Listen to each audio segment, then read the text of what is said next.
ICU and we couldn't go back. And I'm like, there's a problem. There's a problem. I knew something was wrong. And I kept asking, they're not ready to see you yet. They're not ready to see you. I'm like, something is wrong. I knew. I just had a feeling. And they're like, oh, we just couldn't get his IV line flushed. Okay, but why couldn't I come back? Constance Lewis, thank you for joining the show. I appreciate it. Constance, you and your husband are both in healthcare. You know the clinical side. But when your 6-year-old son, Miles, was facing brain surgery, you were the mother, not the nurse. What is the darkest psychological reality of pediatric recovery that the hospital system completely fails to warn parents about? Yes, what a great question, because as a nurse, I know when a patient goes in for surgery or is having a procedure or is actually in there. I've been in there before witnessing this, that, okay, everything's going good. Oh, a little complication, but maybe it'll take a little bit longer. And when your own child is back there, the clock is ticking extremely slow. Like every second, every minute, every hour is just torture, because in your mind, they go back and they have medicine and they go to sleep and all those things. But you're like, well, this can happen and this can happen. And so I think healthcare providers don't necessarily explain to the parent, you're going to feel every second, every minute, every hour of this procedure until you can physically see your child, right?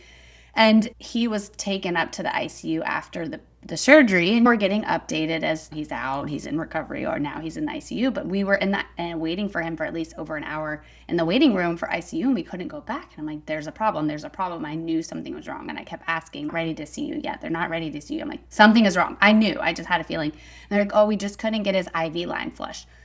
Okay, but why couldn't I come back and see my son for that? Like, that's something simple and ridiculous. But in their minds, they didn't really think, oh, she's panicking back there because she knows something is wrong. And I feel it. I'm a very internally, energetically feeling person with my children, and I connect them with them that way. And I just knew. I think in medicine, we have to realize when we're on that side of it that these parents are counting every second and every minute and every hour, and just at least updating them and saying to them, like, he is fine, he is alive, he's doing beautiful, everything is happening perfectly. We just need a few more minutes to do A, B, or C. So I think that was one of the darkest moments, sitting in that waiting room with my husband and my mom and my 6-month, 8-month-old baby at the time, just like waiting and waiting, and an hour goes by. We're still not called back. We know he's in the room, and 2 hours goes by. Why aren't we in there? I feel like that was probably the hardest moment in my life, going back to that. Oh my goodness, that has to have felt like a lifetime. Like that just has to be an enormous amount of weight. And I putting myself in your shoes for just a second in my head, because I'm thinking about this. I have 2 toddlers right now. Mm-hmm. How incredibly tough that must have been.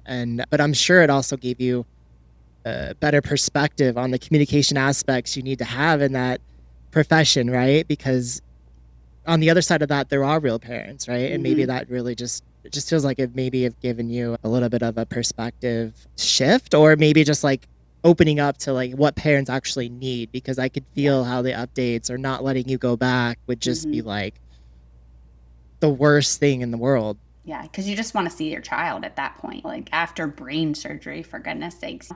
And brought it. So now what happened post that is that I help other moms and dads when their child is going through some sort of procedure situation or medical condition. I'm able to even just calm them in the moment. Okay, this is what's probably happening and this is what we see, and just giving them some relief in the moment. I think that's my education and my learning journey that came out of that. And for my husband, he does surgeries once a month for dental surgery on children. For him, the same thing. Sometimes it takes them forever to get the kid intubated or whatever the complication is. He's like, oh, I need to just make sure I'm updating them very regularly so that they're not feeling that scare. Yeah, that anxiety has to just be overwhelming for those parents. So parents watching this, dealing with their own kids' chronic illnesses or maybe similar situations to what you just explained, how do you stop the medical anxiety from completely consuming your identity as a parent? Yeah, that is really hard. And I'm still trying to learn this, even post everything, even post no seizures for almost 2 years. I mean, he had his brain surgery 2 years ago in May. And so still the trauma and the anxiety comes up inside. And I think it's just really hard. And what's helped me is just staying grounded and present through nature or meditation. Honestly, if I have to be really, truly honest with you, in those moments in the hospital when I was losing it while I was waiting for him in surgery, my husband and I were like, let's just go outside. And we would go out to the beautiful campus and I would touch the trees and I would put my feet in the grass and I would look up to the sky and I would just take deep breaths. Something that would ground me in the moment, that gave me some tangibility through touch, but also senses of smelling and sight through seeing beautiful skies, and just through meditation and prayer of whoever you believe in, whether the creator, God, whatever you believe in, just like some sort of using those senses that we have in our human body to really calm my nervous system. And I still have to do it even today, thinking about the nights with the morning he woke up and he was seizing and he wasn't breathing and we had to call 911. There's all these situations that my mind keeps going back to sometimes, and it triggers that response, and I just go outside or I do something that makes me feel connected again to my body. Sure. Yeah, it could totally consume you. And even as a parent, kids are not going through that. My anxiety can put that situation in my, or that scenario in my head, and I can run through a million what if Yeah. possibilities for some reason. And so I think Yeah. that's a great tip and strategy for parents, is like, get outside, go for a walk, like whatever you need to do to get out of your head, because when you're in that space, it's just It's a spiral. so self-destructive. Yes. It is. And being not only a mom, and not that dads don't do this too, but also being a nurse, I've seen a lot of really not great things happen. And so my mind automatically just goes to the worst scenario you could ever imagine in any situation, like, which is death, obviously, for a parent from a child. And so it's like, how do you stop that spiral, which is really hard to do in the moment, because really you have to catch yourself in it. Absolutely, absolutely. And I'm wired the same way. So it's always worst case scenario in my head, Yeah. because I'm really trying to, I think deep down, I'm really trying to just prevent that. And so I'm thinking like, okay, if Yes. this is worst case scenario, how do we like, how do we put the safeguards on this? And really, obviously, some of this stuff is out of our control, Yeah. which makes it even harder. It's just, well, I mean, your strength through all of this is really just going to be so inspirational, I think, for everyone listening and going through something similar now, or maybe even in the future, because you never know what life's going to throw at us. Yeah. So while you were dealing with the seizures and surgeries, your middle daughter, Mariah, was having severe emotional meltdowns. Yeah. So most parents see a kid screaming and assume it's a discipline issue. You realized it was a nervous system issue. So what is the exact difference between a bratty tantrum and a nervous system overload? I really love this question because it actually took me a really long time to understand that's what was happening with her. And I was like, oh, this is, God, love her and her, if she ever listens to this episode in her life. Like, I thought, like, why does she need this attention? And I was that same child growing up. Wanted to be the center of attention. I was like, me, it's about me. And why aren't you paying attention to me? So I saw that in her and I'm like, oh, she's going to be like that. And isn't that so annoying? I was so annoying as I look back on videos of myself and I'm like, I was so annoying. Like, come on, get it together. And so then I realized, holy moly, this poor child. And even to this day, her asking for help with her emotions and her nervous system always shows up in a defiance or a tantrum. It just happened this morning where she didn't want to go to school and she was like, I'm not putting on my clothes and I'm not getting dressed. And I'm like, what is happening? And then she's like, I have a test today. Finally, it came out. And she's in kindergarten and the teacher's like, I hate saying it's a test. And it's like a whole thing, but it's like, oh my gosh, like there's a reason for her. And she doesn't tell you, where my son is like, I feel like this and this is how I feel. And this is why I feel this way. And hers is like, oh, guess what? You got to figure it out on your own. And then, so you're right. I honestly believe that in most situations, I would say 80%, I don't have a study on this, but 80% of children that have these big emotional outbursts or big tantrums is something that's not being met at the physical level or the emotional level. And for her, it was, I just had a newborn baby that was constantly on me breastfeeding, and that attention, obviously you have to give a newborn. And then I had this child who was having seizures every 10 to 14 days and having brain surgery. And she was just kind of caught in the middle. And we were trying to give her the attention that she needed, but we were really just missing that emotional piece behind it, because we thought, oh, she's only 3 years old. What can she even know about brain surgery and seizures? But really, it affected her tremendously. She felt our energy and she saw our worry and our stress. And And I think that once I realized that, it was like, oh, boom, mind blown. Let's try to go back and figure out how we can recover, repair, assist, help. And so that's been a learning journey as well. And so I think for a parent, instead of being annoyed like me or frustrated, just get curious. I say this all the time, get curious. Why do you first, before you, and it's hard, before you have a strong emotion towards your child's tantrum or outburst, get curious. Why are they acting like this? Is it a physical need that's not being met? Are they tired? Are they hungry? Are they overstimulated? Or is it an emotional need that's not being met? Was somebody mean to them at school and then they're coming home and you didn't know about that? And there's always usually an underlying reason that I think you could really go into before stressing yourself out by thinking, what is wrong with my kid and why are they a brat or having a tantrum, right?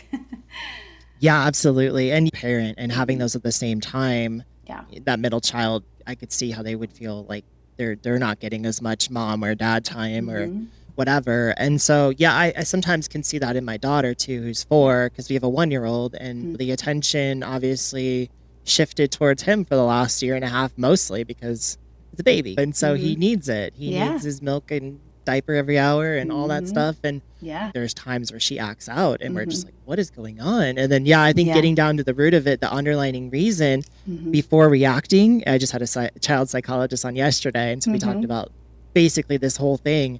And so it gives me like a great reminder of like what before I react, like try to think about like you said, what's going on? What happened Yeah. at school today? Or what is she needing that she's Mm-hmm. not getting? Yeah. And I think that if we go at it at that approach, we're not just sending them to timeout or yelling at them. And that leads me into my next question. So Yeah. instead of doing those standard punishments, like go to timeout or kind of raising your voice, what else can we do? And then what damage are we actually doing to our kids if we Mm-hmm. if we kind of apply those standard punishments to our child that just is kind of Mm-hmm. needing our attention? Mm-hmm. It's hard in the moment as a parent, obviously, because you just get overwhelmed and frustrated, and the natural tendency of a lot of people is to just like, oh, lose your ish or yell or struggle or just like, what is wrong with you? So it's I don't want anybody to feel guilty if you've done that, because I've done that multiple times. But what my husband and I really try to do is we try to just get down on their level and not use a lot of words, because when a child is having a hard time, they aren't going to hear you. They're not going to hear anything really that you're saying. So I think just being in the moment with them and getting down on their level, and I just do some deep breathing. I just take big, loud, aggressive, deep breaths, because a lot of times, and sometimes they'll look over and they'll see me do that, and sometimes they'll model that and start to come down, and sometimes they won't. And that's okay. And I really try.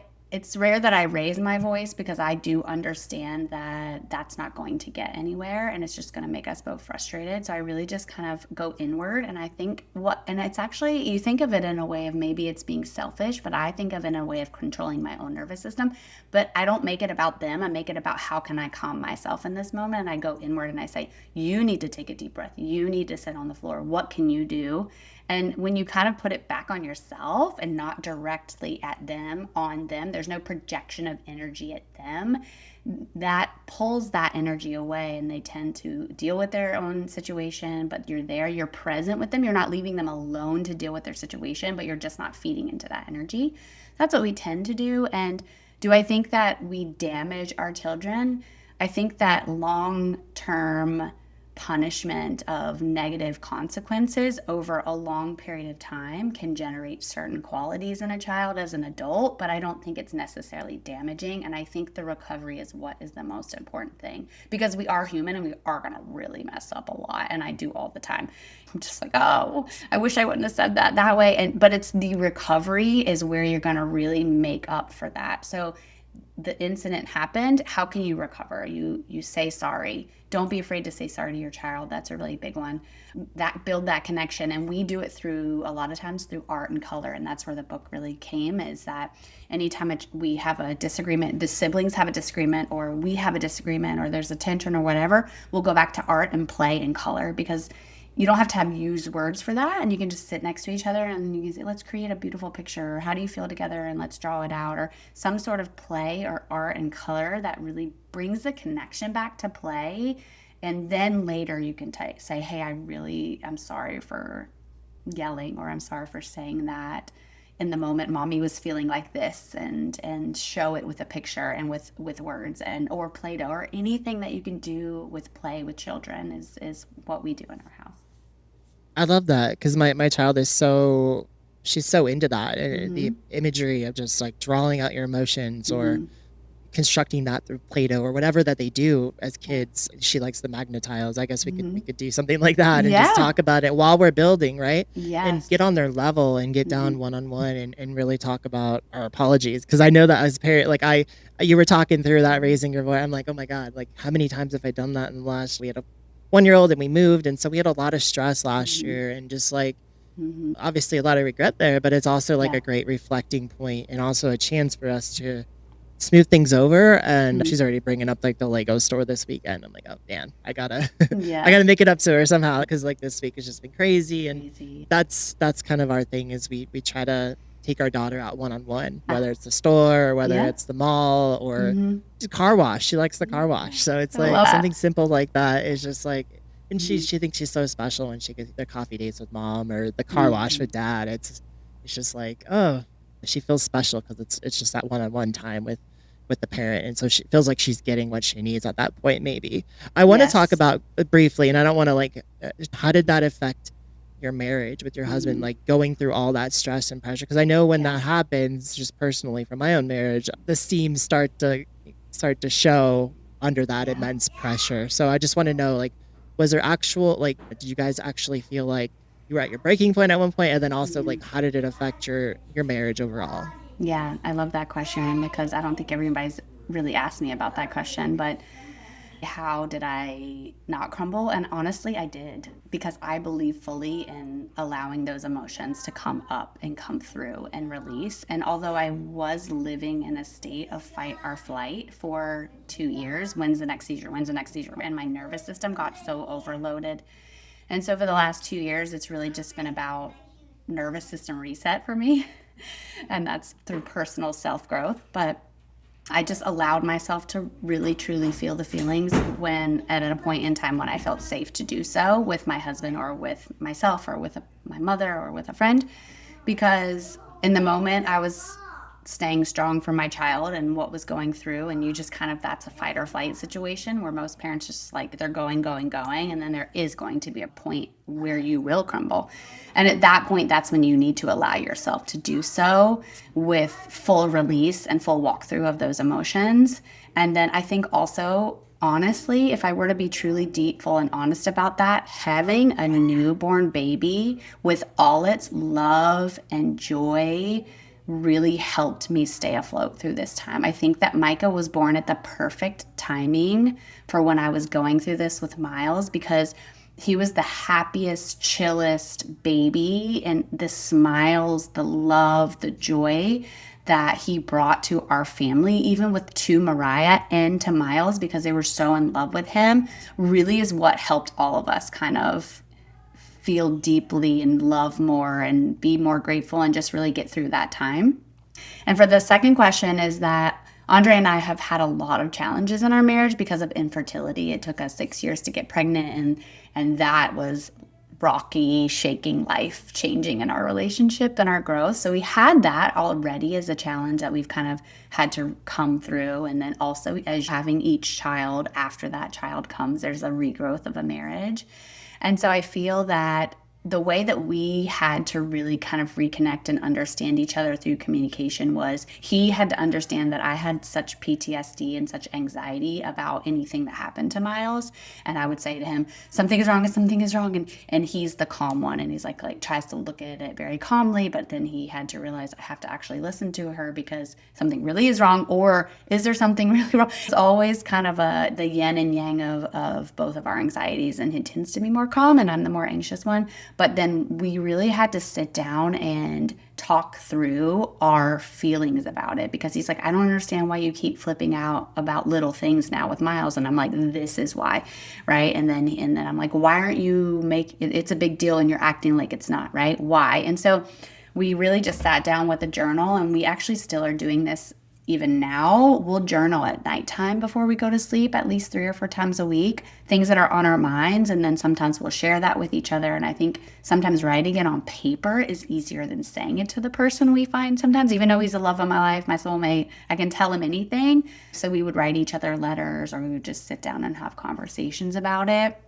And I think that's really important for parents to do who have any scary situation with the child or just within themselves, is really the communication and coming back to the love that you had originally, because that's what's going to carry you through.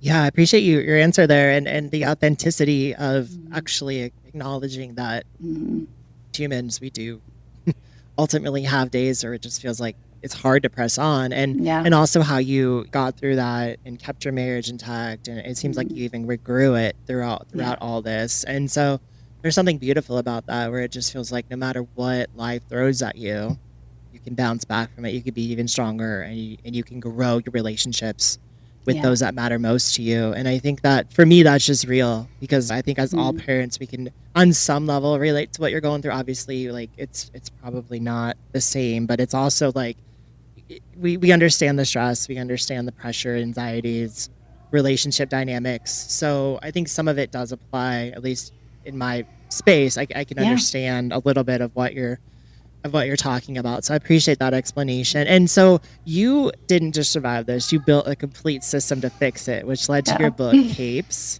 On this show, we deal in actionable systems. So explain the color coded cape concept. What do the different colors actually represent in a child's brain? Great question. When I had a dream that I was meant to write a book, a children's book out of nowhere, it was just this abstract idea, and I wanted to take this purpose, this journey that I'd learned, and turn it into something that could help others, my husband and I. And we thought, but not only just help parents, but help kids, help both, right? Because there's two people, that there was the parental team, and then there was the child. And so we thought, if we could do something, what would be the best way? And a lot of children love books, and parents love reading books to their children. And they're like, oh, there's a theme in this, and there's a lesson in this. This is why I read the book to my kid. It's like a double whammy of getting two good things. And so we thought, how could we create this idea? And the idea came that these emotions should be felt, and there's a lot of emotions that come up in kids. And I think as adults, we tend to kind of brush the emotions off, or we kind of push them aside, or stuff them down, or not really deal with them, because we're living in a fast-paced life, or we've been taught to do that as children. And children tend to have those emotions, but we see them as like those things as negative or weak, I guess, sometimes. And why do they have all these emotions? But we wanted to really bring that to light, as in, it's okay to have these feelings, and adults should have them too. There's constructive ways to express them, but yes, we want to have these feelings. And so if you don't have words and you can't really say how you feel, which even sometimes adults can't do, honestly, because they're confused inside, is if you pick a color that resonates with how you feel, because children love color and they love brightness, and color resonates with people and feelings. If you look at a painting and it's black and dark and blue, and how does that make you feel? Or if you look at a painting and it's colorful and bright and yellow, and it might not be the way that other people feel that, right? So we thought, if we can bring color to a book, and feelings and colors and emotions together, that was a really great idea for kids and parents. And we just used our son and his love of dressing up as a superhero and capes as the foundation, whereas Mariah's is tutus. And we allowed him to pick the colors of the capes. And so I picked the emotion that would go along with the story, and I said, this is the emotion in the story, give me a color that this emotion represents. And he did that. And so that's how the book was made. And same with Mariah, we allowed her to pick her colors and what felt right to her and in that moment. And then that's how we connected the two, so that parents can use colors for emotions as words, as well as a parenting tool in their home. I love that. And I'm wired like that too. I usually Mm-hmm. dress in colors I feel, and it's kind of like I can Mm-hmm. totally connect with what you're saying. And Yeah. Constance, thank you so much for not just sharing the trauma, but for actually giving us the blueprint to navigate through that. For everyone watching, the book is called, and it's a mandatory tool if you are trying to decode your kid's nervous system. So the two books are on our website, Mariah and the Color, and www.colorfulcapesofeelings.com. And you can find everything there. The books, we have free parenting resources and toolkits there. We even have a teacher lesson plan there, getting ready to have one for Mariah's book. and lots of great information there. And then I have an Instagram page, although I'm not very good at it. I'm getting better at it, but it's there. If that's your jam and you're an Instagram person, it's colorful_books, feelings.books. And you'll find me, it's there.